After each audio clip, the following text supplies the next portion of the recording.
Buena semana. Mm, Sigamos con nuestro análisis histórico para entender la historia colombiana, que dijimos que no se podía entender sin una concepción global de las cosas. Y estamos hablando de los efectos de la Segunda Guerra Mundial, que son muy importantes por las colonias.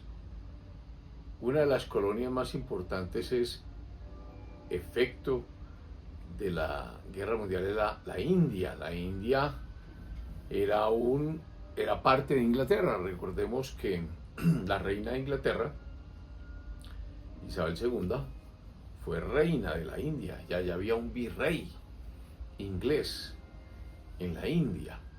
Pero recordemos al Mahatma Gandhi, que estaba reclamando ya la independencia de la India.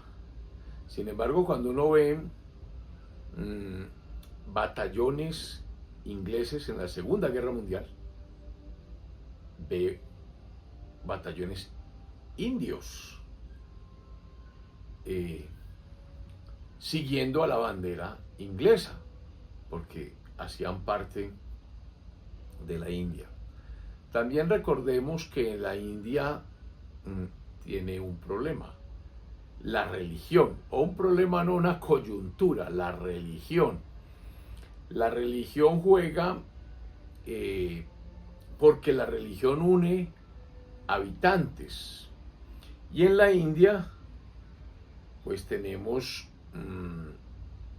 al norte de la península india está Pakistán.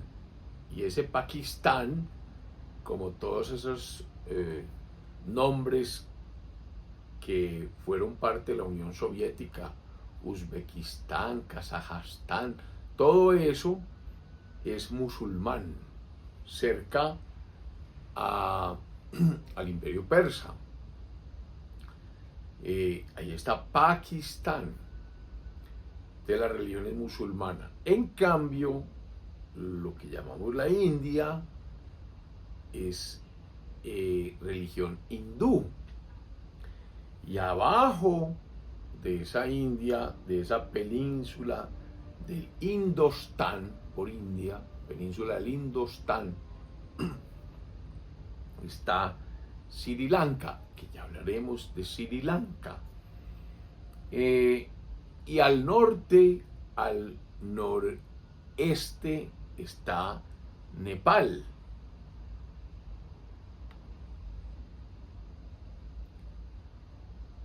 Bután también está cerca, Bangladesh, como unas regiones también que juegan papeles importantes alrededor de Pakistán, que linda al noroeste con Afganistán.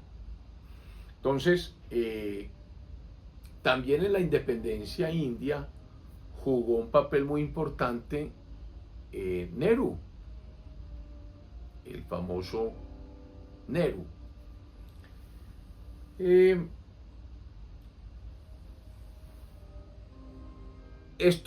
Todo esto juega, porque a raíz de la Guerra Mundial, de la independencia de la India, que se consigue que Gran Bretaña no se opuso por violencia. Recordemos que la fórmula del Mahatma Gandhi era no la rebelión armada, la resistencia pasiva, desobediencia civil. Qué tan importante ante semejante imperio. Recomiendo esa película que hay sobre Gandhi, cómo muestra cómo él se viste con el algodón, que es como él teje, todo es un símbolo, él teje, entonces cambia su vestimenta. Él estudió Derecho en Londres, en Inglaterra, cambia su vestimenta por una vestimenta de la India, y empieza a vestirse como indios. Entonces se pone el vestido, el traje hecho en algodón con la famosa rueca, y eso se vuelve un símbolo y atrae y une. Y entonces viene la independencia de la India, la independencia de Inglaterra. Miren todos esos fenómenos, pero eso es siglo XX, eso es 1948, 1946, aparece el Congreso Nacional Hindú, aparece la Liga Musulmana por el tema de Pakistán, grupos humanos de diferente religión, y la Asamblea Legislativa se reúne en Lahore y acuerda la separación del Hindustán, la India, y el Pakistán, y eso es junio de 1947, por un lado. Si nos vamos al frente de la India, hacia el este de la India, donde está encima China, entonces vemos la independencia de Birmania, que hoy llamamos Myanmar. Birmania, Myanmar, que linda por la India, con Bangladesh y con China, por un lado. Pero también empiezan a aparecer otros territorios bien apasionantes: Laos, Tailandia. Laos y Tailandia obtienen su independencia. Estas colonias europeas empiezan a tomar todas independencia. Birmania se independiza en octubre de 1948. Ceilán, que es lo que llamamos Sri Lanka, allá al sur de la India, febrero de 1948. Observen las fechas: 1948, donde en Colombia gobierna Mariano Ospina Pérez, el tema trágico del 9 de abril del 48. Todo esto está ocurriendo, y también aparece otra independencia importante. Holanda fue un país que tenía unos grandes marinos. Holanda, Países Bajos, que dan al mar del norte, allá cuando desemboca el río Rin. Ellos son navegantes y también se meten, navegan, circunnavegan a África, se bajan por África. Y debajo de Ceilán, debajo de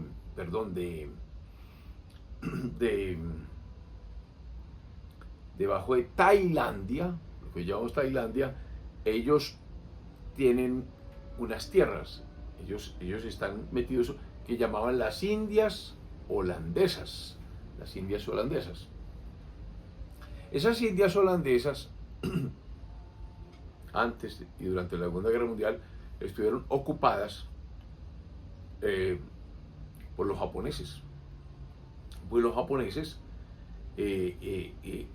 durante esa ocupación japonesa, se formó un gobierno indígena de todas esas islas, y aparece un líder que se llamó el doctor Sukarno, que cuando Japón se rinde ante los aliados en 1945 por las bombas de Hiroshima y Nagasaki, pues proclama la república. El doctor Sukarno proclama la república, y entonces también viene ocupación inglesa, viene ocupación holandesa, que protestan por esa independencia del doctor Sukarno. Aparece el ejército popular indonésico. Todo esto es la Indonesia, abajo de Tailandia, toda esa Java, toda esa cosa, Sumatra. Entonces aparece un ejército popular de Indonesia, y declara la guerra a su antigua metrópoli, a Holanda, en una conferencia que se celebra en La Haya, en Holanda, en agosto de 1954. Pues quedan rotos los hipotéticos lazos que unían la República de Indonesia con Holanda.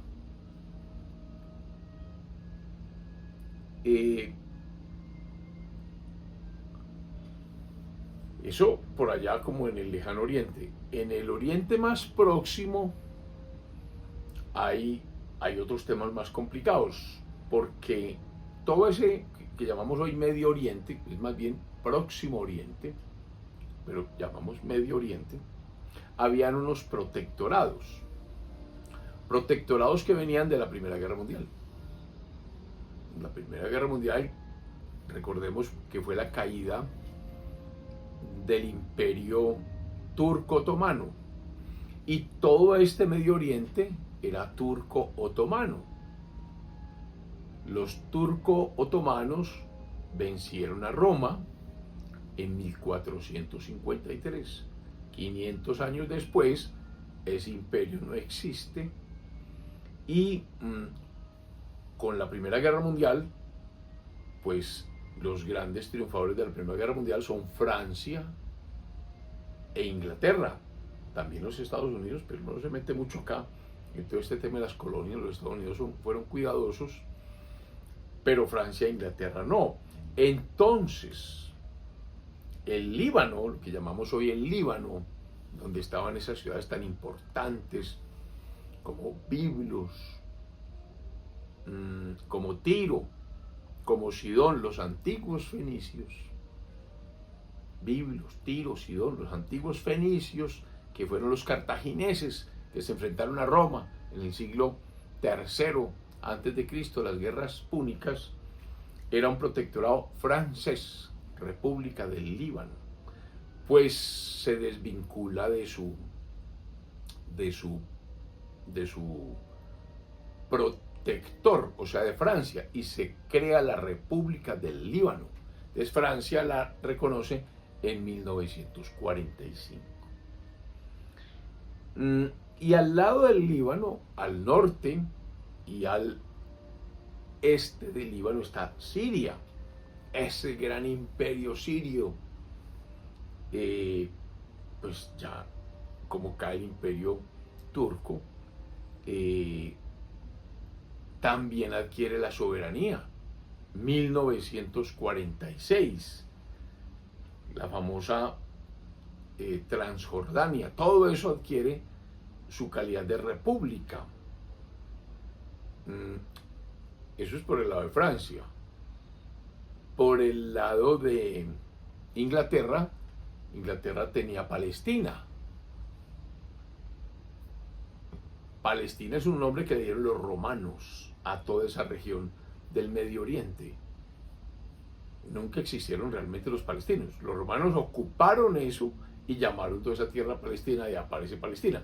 Pero esa tierra incluía a los judíos, obviamente. Lo que pasa es que los judíos se enfrentaron a los romanos. Entonces, recordemos las guerras judeo-romanas, Masada, y el cansancio de Roma, y la expulsión o la diáspora judía ocasionada en la época de Adriano, que es posterior a Augusto. En la época de Augusto nace Cristo. En la época de Tiberio, Cristo es condenado a muerte de cruz por el Imperio Romano, que empieza a llamar todo eso Palestina. Entonces, en el 45 y el 46 hay unas repúblicas que aparecen nuevas en el Próximo o Medio Oriente, como llamamos. Y pasemos a Indochina. Indochina es aquella región que limita con Tailandia hacia el este, hacia el mar de China meridional. Por eso es Indochina. Entonces, y la Indochina fue francesa. Fíjense todo el poder que tenía las colonias de Francia en Indochina, en el Medio Oriente. La Indochina es francesa. O sea, lo que hoy llamamos Vietnam, Camboya, la Cochinchina, que es la parte sur de toda esa península, o todo ese territorio al lado de Tailandia, Laos, Tonkin. Entonces, al norte está Hanoi, Vietnam del Norte. Al sur está Saigón, lo que llamamos Vietnam del Sur. Pues también tuvo su independencia en esta época. hubo un deseo de independencia fomentado por la invasión japonesa, al igual que Birmania, y aparece aquí un movimiento revolucionario de ideología comunista. Y entonces, ¿qué comunismo? Pues es que ya aparece el comunismo soviético y el comunismo chino. Y esto es la Cochinchina o la Indochina. Ya Mao es el líder de la República Popular China, y entonces exportan su ideología. Te aparece el Viet Minh, movimiento revolucionario de ideología comunista. Cuando esa Indochina fue ocupada por los japoneses, que siempre querían tierra, porque ellos decían, donde no cabemos, necesitamos tierra en el continente, invaden la Manchuria y ocupan la Indochina, pues esa ocupación japonesa de Indochina provocó un movimiento de resistencia en 1941, donde sobresalen los comunistas. Al retirarse los japoneses, derrotados en la Segunda Guerra Mundial, abandonan y le entregan el poder a esos comunistas que destronaron al emperador de Annam, Bao Dai, y constituyeron lo que se llamó la República del Vietnam, formada por Tonkin, Annam, Cochinchina, con capital en Hanoi. Francia se reinstala en la Cochinchina militarmente, y en 1946 se llega a un acuerdo en virtud del cual Francia reconoce a la República de Vietnam como un estado independiente dentro de la Federación Indochina. La disputa por la inclusión de Cochinchina, 1946, en el Vietnam vuelve a desencadenar la guerra. En la Conferencia de Ginebra, Francia renuncia a sus derechos en el gobierno de Vietnam del Sur, y se establece la separación de los dos Vietnam. Vietnam del Norte, Hanoi; Vietnam del Sur, Saigón. Y se establece un paralelo, el famoso paralelo 17 grados norte, que después, en los años 70, pues se prende la guerra de Vietnam. En Egipto, o sea, el tema de África, dejamos Asia, estamos metidos en África. Fíjense que está revolucionado el mundo a partir de la Segunda Guerra Mundial. En Egipto, en África, o sea, África, que es el gran líder de África, ¿quién es? Egipto. Ese es el país más importante africano, la civilización egipcia. Es decir, si hubo una civilización en África, fue la civilización egipcia. Entonces hay un movimiento nacionalista, comenzado por los países árabes, y ahí juega un papel fundamental Egipto, los egipcios. En enero de 1952, 7 años después del final de la Segunda Guerra Mundial, aparecen los llamados oficiales libres, apoyados por la organización Hermandad Musulmana, así la llamaron, y destronan al rey Farouk de Egipto. Entonces entran los militares que ya venían desde la Primera Guerra Mundial. Ahí está Kemal Atatürk, que es uno de los más importantes. Bueno, Kemal es de Turquía, pero aquí traen todas esas influencias. Y aparece en Egipto Gamal Abdel Nasser. Gamal Abdel Nasser, y entonces se vuelve el paladín del pan-islamismo en Egipto. Entonces, ese nacionalismo egipcio aparece por vías más o menos tranquilas, y con Gamal Abdel Nasser dice: no, aquí hay que crear una gran presa, aquí hay que volver a hablar del canal del Suez, hagamos una presa. Y entonces viene la construcción de una presa gigantesca, la presa de Asuán. Y al ver o al aprovechar que los occidentales, que eran los que administraban el famoso Canal del Suez, estaban como remisos, como dudando de la construcción de la presa, inmediatamente nacionaliza el Canal del Suez. Dice, esto es egipcio. En un discurso famoso que se llamó el discurso de las carcajadas, Gamal Abdel Nasser nacionaliza el Canal del Suez, 26 de julio de 1956. Bueno, fíjense cómo está de alborotado África, Medio Oriente y Asia después de la Segunda Guerra Mundial. En Latinoamérica, en Hispanoamérica, también pasa lo mismo, en diferentes tonos, Primer tono, México. ¿Qué había? Recordemos Latinoamérica. ¿Qué había en Latinoamérica? Primero, 3 grandes virreinatos que se convirtieron en 4. El virreinato más rico, el de México, que incluía California, Texas,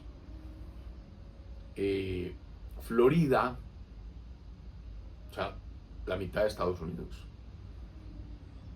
todas esas regiones, todo Centroamérica, los mayas, los aztecas, todo eso era el virreinato de Nueva España o virreinato de México, donde llegó Cortés y derrota a los aztecas. La famosa Ciudad de México estaba en una laguna, y entonces el conquistador nacido en Medellín, Extremadura, es el responsable de toda esa conquista de ese gran imperio azteca, donde están esas pirámides maravillosas aztecas. Ya había pasado la civilización maya. ¿Qué pasó con los mayas? No tenemos la más mínima idea. Nunca supo nadie. Cuando los españoles empiezan a buscar ya en Centroamérica, a descubrir, a esculcar, se encontraron de pronto las ruinas mayas más espectaculares del mundo. En Honduras, ahí están esas grandes ciudades mayas que se tomó la selva. ¿Qué pasó con esa civilización? Ni idea. Nadie sabe qué pasó con los mayas. Los aztecas sí estaban cuando llegaron los españoles. Ese era el gran imperio azteca. Ese era el primer gran virreinato. El segundo gran virreinato era el Perú. El virreinato del Perú. El otro gran conquistador era Francisco Pizarro. Núñez de Balboa ya había descubierto el Océano Pacífico, entonces ahí entra Pizarro, y Pizarro baja con sus barcos, baja al Perú, y viene la conquista de otro imperio, el imperio inca. Entonces, tanto los incas como los aztecas existían durante el descubrimiento de América en 1492, y se enfrentaron. Pizarro fue el vencedor, Cortés fue el vencedor en el virreinato de Nueva España, Pizarro mandaba acá. Volvemos a repetir, nosotros los antioqueños venimos de esa conquista de Pizarro, porque Pizarro conquista, vence a los incas, luego manda a su segundo, a Sebastián de Belalcázar, para que suba. Entonces ya llega a lo que hoy se llama el Ecuador, y ahí funda Quito, pero sigue subiendo, y entonces ya entra a lo que llamamos territorio colombiano hoy, y funda Pasto, y funda Popayán, y funda Cali, Sebastián de Belalcázar, y ya luego le dice a otro soldado suyo muy importante, a don Jorge Robledo, dice, siga usted para arriba, Cauca abajo, siga Cauca abajo. Y entonces Jorge Robledo funda Anserma, Santa Fe de Antioquia. Miren, Antioquia, que por los temas políticos termina separándose de esa gobernación de Popayán y se crea como un territorio diferente, Antioquia, incluyendo hasta Urabá. Entonces, de ese virreinato fue desprendido el virreinato del Río de la Plata. El Perú era el fuerte. En el Perú están las grandes minas. El Perú está en la gran cordillera de los Andes. Ahí está el Perú. Ahí está Lima. Más a la costa, Perú. Ahí está el Perú. Pero ese Cerro del Potosí, pues ya ahí nace el Río de la Plata. Por la erosión, la plata baja por el río y esa plata enriquece, y entonces España resolvió en algún momento pues crear el virreinato del Río de la Plata. Y entonces involucra lo que hoy es Uruguay, lo que es Argentina y en algún momento Chile. Más que después crea la Capitanía General de Chile, así como del virreinato de la Nueva Granada, que era el menos importante de los cuatro, separa a Venezuela y crea la Capitanía General de Venezuela. Aquí en el virreinato del Río de la Plata también separa y crea la Capitanía General de Chile. Esas son las diferencias. Entonces, miren la historia. El Perú, que es el gran virreinato, la Nueva Granada, Venezuela, Ecuador, Colombia, Panamá, México, toda Centroamérica y México, y abajo el virreinato del Río de la Plata, Capitanía General de Chile y Argentina, Argentum, La Plata. Entonces, volvamos a lo que pasa en Hispanoamérica después de la Segunda Guerra Mundial. Aparece con el nacimiento de Hitler y con Franco en España, que era conocido Hitler, Oliveira de Salazar en Portugal, y enfrentarse durante tantos años, primero siendo socios de Stalin, luego enfrentándose al comunismo, y habiéndose tenido que meter los Estados Unidos, porque si no hubieran derrotado a los ingleses y a los franceses, pues ahí hay unas ideas que bajan a Hispanoamérica, tanto que muchos de los nazis terminan escondiéndose en la Argentina. Y por eso es que aparece tanto militarismo, en mi opinión, en la Argentina, como Perón, pero ya hablaremos de Juan Domingo Perón para entender lo que pasa en Hispanoamérica. El peronismo de Perón, la fundación en el Perú del APRA, el Partido de Acción Popular Revolucionaria Americana, APRA, Víctor Raúl Haya de la Torre, Perón en la Argentina, Brasil, Getúlio Vargas, que se convierte en dictador, Venezuela con Rómulo Betancourt, que funda la Acción Democrática, y de la cual se desprende después el COPEI, el Comité de Organización Política Electoral Independiente, y en Colombia aquí en la ANAPO, la Alianza Nacional Popular de Rojas Pinilla. Entonces, ahí vemos un militarismo populista, cercano al pueblo, que hay que enlazarlo y estudiarlo con calma para explicar todo este fenómeno de violencia. Hay un libro por ahí muy interesante de Eduardo Galeano que todo el mundo leyó en 1960, o 1970, las venas abiertas de América Latina. Bueno, feliz semana. Si te ha gustado este video, darle like y suscribirte.